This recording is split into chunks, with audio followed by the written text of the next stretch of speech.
네, 안녕하십니까. 자동차 담당 송선재입니다.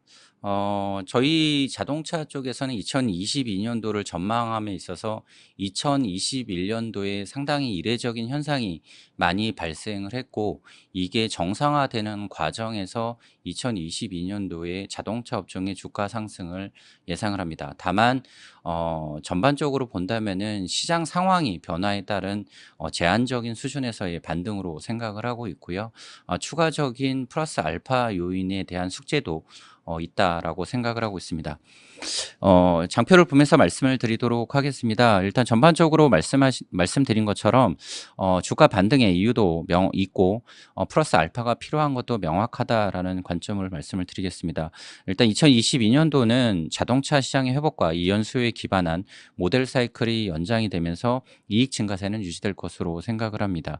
그렇기 때문에 말씀드린 것처럼 자동차 업종의 주가는 이 수준에서의 반등이 나올 것으로 생각을 합니다. 그렇지만은 플러스 알파의 핵심적인 요인으로 생각하는 전기차 점유율의 상승과 자율주행 내재화에 기반한 밸류션 확장 가능성 여부가 주가에 있어서 더 크게 영향을 줄 것으로 생각을 하고 있습니다.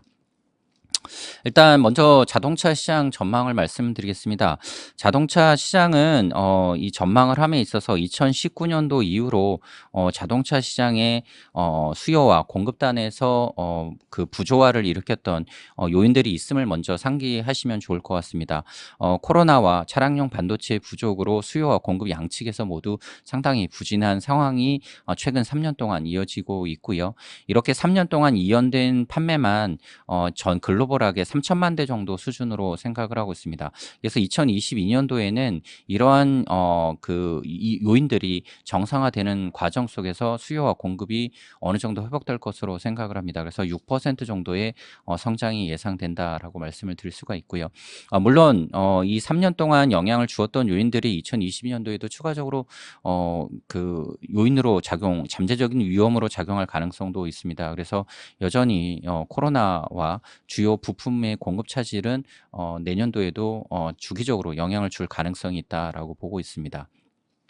가장 큰 이슈였던 차량용 반도체 공급 부족은 사실 해소되기까지는 좀 시간이 걸릴 것으로 생각을 합니다. 다만 최악의 케이스에서 완화되고 있다라는 점을 좀 주목하시면 좋을 것 같습니다.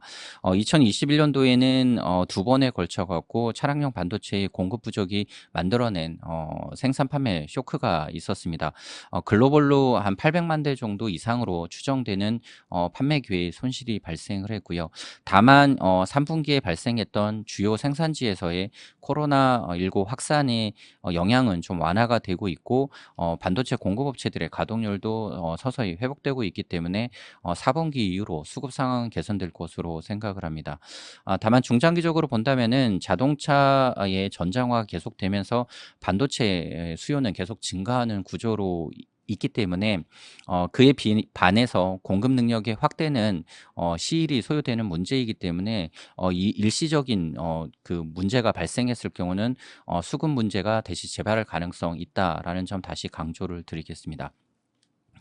작년도 올해죠. 2021년도에는 이러한 그 공급 차질 이슈가 발생을 하면서 상당히 이례적인 현상이 많이 발생을 했던 해였습니다.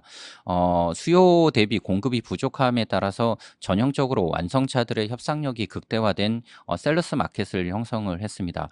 재고 일수가 예년에 비해서 절반 이하 수준으로 떨어져 있는 상황이기 때문에 완성차들 입장에서는 굳이 인센티브 가격 할인을 세게 주면서 팔 이유가 전혀 없었습니다. 그렇기 때문에 산업 평균 인센티브가 급격하게 떨어지는 이런 현상이 발생을 했고요. 또한 그 완성차들 입장에서는 대당 판매 가격이 높은 모델 위주로 공급을 많이 했기 때문에 전체적인 믹스 개선의 효과도 상당히 크게 나타냈습니다. 그래서 ASP가 상당히 급등하는 이런 모습을 보였는데 2022년도에 차량용 반도체 공급이 조금 늘어나게 되면서 이런 수급 불균형이 완화가 된다면은 현재 상황은 다소 반전될 것으로 생각을 합니다. 하지만은 앞서 말씀드린 것처럼 2019년부터 2021년도까지 약 3천만 대 정도의 이연 수요가 시장에 존재하고 있다라는 점 감안한다면은 재고가 어느 정도 수준까지 올라오는 거기 그 전까지는 이러한 이 그 셀러스 마켓의 약화되는 속도는 급격하지는 않을 것으로 생각을 합니다. 그래서 종합적으로 본다면은 내년도의 시장은 기저 효과와 반도체 공급 이 완화가 되면서 전반적으로 하이싱글 이상 정도의 성장 회복이 예상이 됩니다. 그리고 그 안에서 믹스 개선과 인센티브 하락은 마무리되고 있는 국면이지만은 재고가 어느 정도 축적되기 전까지는 그 속도는 급격하지 않을 것이다라고 정리를 할 수가 있겠습니다. 이 자동차 시장의 특징적인 것 중에 하나가 이제 최근에 전기차 시장이 상당히 고성장을 하고 있다라는 겁니다. 2020년도부터 글로벌 전기차 시장은 전체 차지하는 비중이 4.2%로 올라갔고요. 올해는 글로벌 전기차 시장이 89% 성장한 608만 대로 마감이 될 것으로 생각을 합니다. 그래서 전체 자동차 시장에서의 비중도 7.5%까지 올라갈 것으로 생각을 합니다.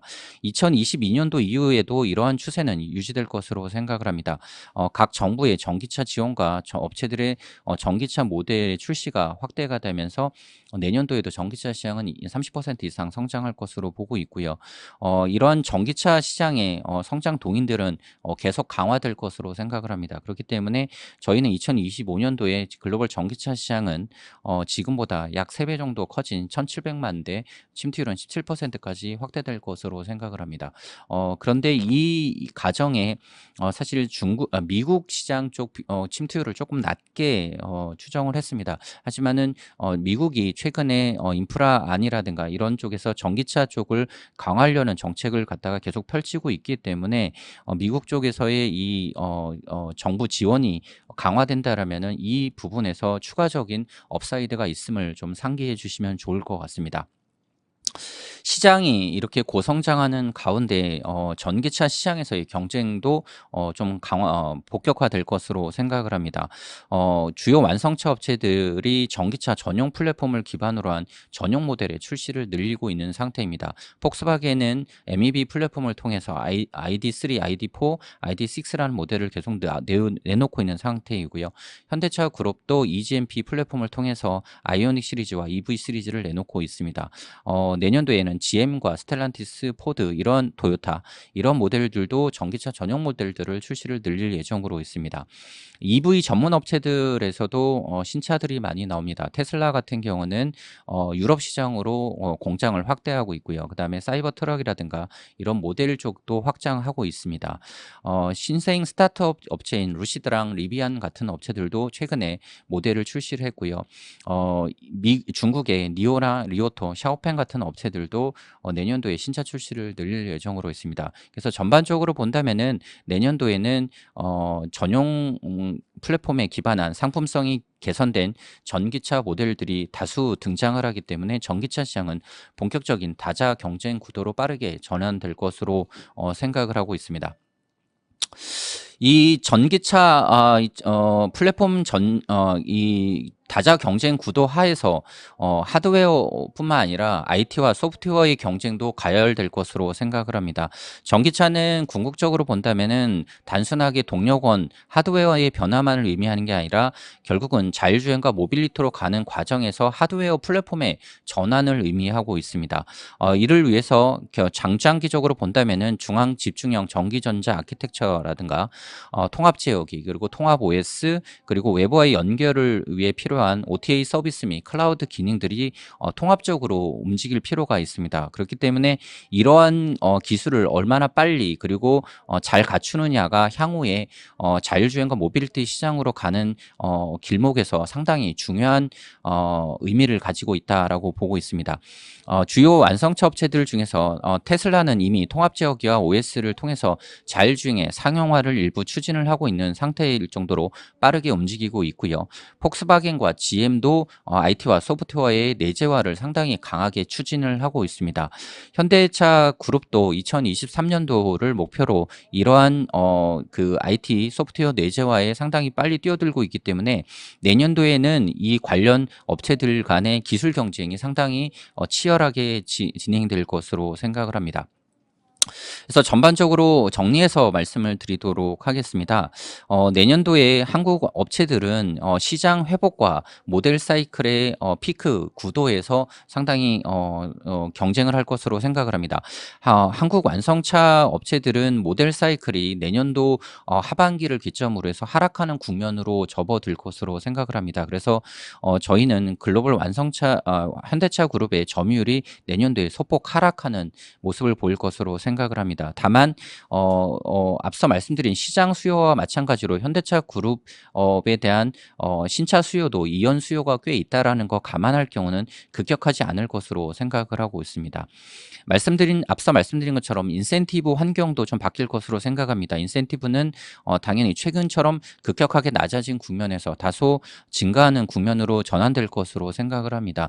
하지만은 대당 수익성이 떨어지는 이런 상황에서도 전체 판매 증가와 공장 가동률 상승에 따른 회사 차원에서의 영업 레버리지 효과가 좀 더 우세하게 나타나면서 완성차들의 이익은 증가할 것으로 생각을 합니다. 현대차와 기아의 합산 자동차 부분 영업이익은 9% 증가하고요. 그다음에 자동차 부분의 영업이익률은 0.2%포인트가 개선될 것으로 생각을 합니다. 그렇기 때문에 이러한 이익 증가세를 반영을 해서 당연히 주가도 회복할 것으로 생각을 합니다.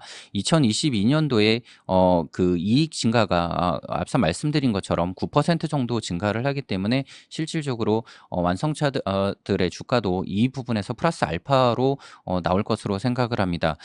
밸류에이션을 갖다가 완성차들의 밸류에이션을 글로벌하게 비교를 해보면은 글로벌 완성차 업체들의 평균 밸류에이션이 9배에서 10배 정도 PER 밸류에이션을 기록을 하고 있습니다. 그리고 PBR은 0.9에서 1배 정도 수준을 기록을 하고 있습니다. 현대차는 PER 부분에서는 글로벌 평균 정도지만은 PBR이 조금 더 싼 편이고요.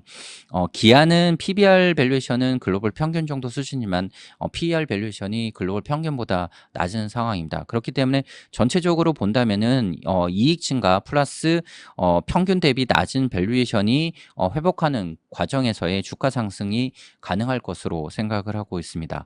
다만 이 이후에 밸류에이션이 글로벌 평균까지 올라오고 난다라면은 추가적인 주가 상승을 위해서는 결국은 자동차 업체 이상의 뭔가가 필요할 것으로 생각을 합니다. 그래서 전기차 부분으로 빠른 전환 그리고 그걸 넘어 자율주행과 모빌리티 부분에서의 준비 상황이 주가 그 밸류에이션에 큰 영향을 줄 것으로 생각을 하고 있고요. 저희는 본격적인 이 밸류에이션 리레이팅은 2023년도 이후로 진행이 될 것으로 생각을 합니다. 현대차 그룹이 자율주행과 관련된 주요 기술의 내재화와 양산형 모델에 적용하는 시점이 2023년이기 때문이다라고 생각을 하고 있고요. 2022년도에는 이거를 대한 기대감이 일부 하반기 위주로 반영되는 시기가 될 것으로 생각을 합니다. 중장기적으로 2023년도 이후에 밸류에이션 확장을 결정하는 변수는 계속 말씀드리는 전기차 부분의 점유율과 자율주행의 내재화 속도일 것으로 생각을 합니다. 2020년 상반기와 2020년 하반기에 통틀어서 전반적으로 현대차 그룹이 주가가 상승을 했던 요인은 이익 증가가 상당히 좋았다라는 것과 전기차 부분에서의 점유율이 좋았다라는 거였습니다. 보시면은 아시겠지만은 전기차 부분에서의 점유율이 계속 올라가고 있었던 국면이었습니다. 다만 2020년도 하반기 이후로 전기차 부분에서의 점유율이 6%, 7%대로 떨어지기 시작을 하면서 전기차 전환에 대한 의구심이 좀 발생하기 시작을 했습니다. 물론 이유는 있습니다. 전기차 부분에서 전기차 시장에서 50% 정도의 비중을 차지하고 있는 중국에서 현대차 그룹이 전기차를 팔 수 없다라는 점과 그 다음에 아이오닉과 EV6가 생산하는 시점에서 차량용 반도체 부족과 그 다음에 모터 공급 차질이 발생을 하면서 전체적으로 생산 차질이 발생했다는 점도 영향을 주고 있습니다.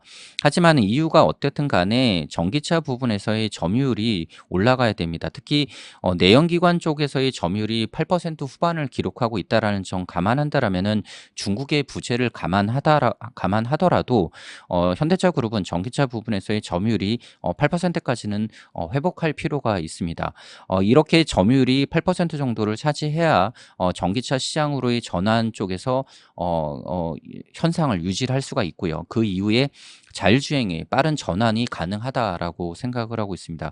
그래서 현대차 그룹에서 이 주가에서 이 점을 갖다가 반영하려면은 월별 데이터 기준으로 전기차 부분에서 점유율이 8%까지 올라가든지, 아니면은 현대차 그룹이 시장 속도에 맞는 전기차 모델을 빠르게 출시하고 판매 목표 2025년도 판매 목표 100만 대라는 숫자가 현재로서는 낮아 보이기 때문에 이 부분에 대한 재조정이 필요하지 않을까라고 생각을 하고 있고요. 현대차 그룹 내에서도 이 부분에 대해서 충분히 인지를 하고 있기 때문에 조만간 관련된 발표가 내년도 상반기 1분기 내에 있지 않을까 기대를 하고 있는 상태입니다. 저희 자동차 부분에서의 탑픽은 완성차 쪽에서는 기아와 현대로 말씀을 드리고요. 상대적으로 기아가 좀 더 밸류에이션과 이익 모멘텀에서 유리하기 때문에 기아를 조금 더 선호하는 편이다라고 말씀을 드리도록 하겠습니다. 기아는 목표 주가 11만 원 제시를 하고 있고요. 글로벌 자동차 시장의 회복과 믹스 효과에 의해서 내년도 이익은 8% 정도 증가할 것으로 생각을 합니다. 2015년도 이후로 ASP가 계속 상승하는 모습을 보이고 있으면서 믹스 개선 효과가 상당히 나오고 있음을 확인할 수가 있습니다. 올해 하반기에 나왔던 EV6를 필두로 해서 전기차 전용 모델도 순차적으로 출시가 되기 때문에 전기차 비중도 지속적으로 상승할 것으로 생각을 합니다. 현재 주가를 기준으로 P 7배 초반 정도의 밸류에이션이기 때문에 글로벌 업종 평균 대비 낮아서 저평가되어 있는 상태다 라고 생각하고 있습니다. 완성차 쪽에서 세컨픽은 현대차입니다. 목표 주가 28만 원이고요. 상대적으로 이익 증가랑 모멘텀은 조금 약합니다. 주요 모델 사이클이 올해로 기점으로 해서 내년부터는 다소 약화되기 때문입니다. 다만 아이오닉 5와 GV6라는 모델이 올해 출시가 되었고요. 내년도에 아이오닉 6라는 세단 모델도 추가적으로 라인업에 가세할 예정으로 있습니다. 이 이후에도 회사 측에서는 아직까지는 공식적으로 발표하고 있지는 않지만은 두세 개 정도의 모델이 추가될 가능성도 있다라고 생각을 하고 있습니다. 그래서 전동화 전략, 전기차로의 전환이 가속화되고 있다는 점은 긍정적으로 보고 있습니다. 그리고 중장기적으로 본다면은 전기차뿐만 아니라 수소차, 자율주행차, UAM 등 미래차 기술에 대해서 그룹 내 주도적인 투자를 하고 있다는 점도 중장기적인 동력으로 생각을 하고 있습니다. 현재 주가 기준으로 PBR 0.7배 정도입니다. PER은 글로벌 평균 대비 약간 낮은 정도 수준이지만 PBR 측면에서 좀 더 여유가 있기 때문에 소폭 저평가되어 있다라고 생각을 하고 있습니다. 부품 회사 쪽에서의 탑픽은 만도와 현대 글로비스를 제시를 하고 있습니다. 만도는 기본적으로 올해 기저 효과가 분명히 있고요. 그다음에 주요 고객사들이 생산을 증가하면서 수혜가 있을 것으로 생각을 합니다.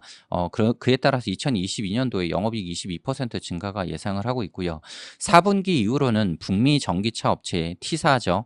그리고 니오와 폭스바겐, 그리고 최근에 신제품을 출시한 북미 전기 트럭 업체 알사죠. 알사로 쪽으로 전기차 업체들 한 공급이 증가를 하면서 이 주요 고객 중에서 기타 부분에서의 비중은 계속 올라갈 것으로 생각을 합니다. 이런 부분이 상대적으로 높은 밸류에이션을 갖다가 합리화하는 요인으로 작용을 하고 있습니다. 다만 만도의 좀 잠재적인 주가에 부담이 될 수 있는 요인은 에이다스부와 센서 부분을 담당하는 자회사인 HL 클레모브라는 회사가 내년도 하반기 이후로 지분 매각과 IPO 관련된 이슈가 있다라는 점, 물론 확정된 건 아닙니다만은 가능성이 상당히 높다는 점은 좀 잠재적인 부담 요인으로 작용할 것으로 생각을 합니다. 마지막으로 현대 글로비스를 말씀드리면요. 현대 글로비스는 고객사들이 생산과 물동량이 증가하고 그다음에 비계열 물량이 꾸준하게 증가를 하기 때문에 주요 사업 부분인 물류와 CKD 그리고 완성차 해상 운송 부분 전 부분에서 고른 성장이 나올 것으로 생각을 합니다. 중장기적으로 본다면은 수소차 및 배터리 관련된 친환경 관련 사업으로 확장될 가능성도 있음이 주가에 추가적인 플러스 요인으로 작용할 것으로 생각을 합니다. 올해 EPS 그로스가 30%이고요. 내년도에 11% 정도 증가할 것으로 생각을 합니다. 이럼에도 불구하고 최근에 대주주의 지분 매각 우려로 인해서 주가가 하락을 하면서 P/E 7배 초반까지 상당히 떨어져서 저평가되어 있는 상태다라고 생각하고 있습니다. 다만 저희는 대주주의 지분 매각 이슈 관련된 거는 확정되지 않은 상태이고, 관련된 문제도 일시적으로 수급에 잠깐 동안 영향을 주는 요인이다라고 생각을 하고 있고요. 본업만의 성장으로도 충분히 매력적인 주가를 보이고 있는 현대글로비스를 이 실적에서 안 살 이유가 없다라고 생각을 하고 있습니다. 그래서 저희는 말씀드린 것처럼 주요 4개 업체에 대해서 토픽으로 제시를 하도록 하겠습니다. 네, 이상 자동차 업종에 대한 발표를 마쳤습니다. 감사합니다.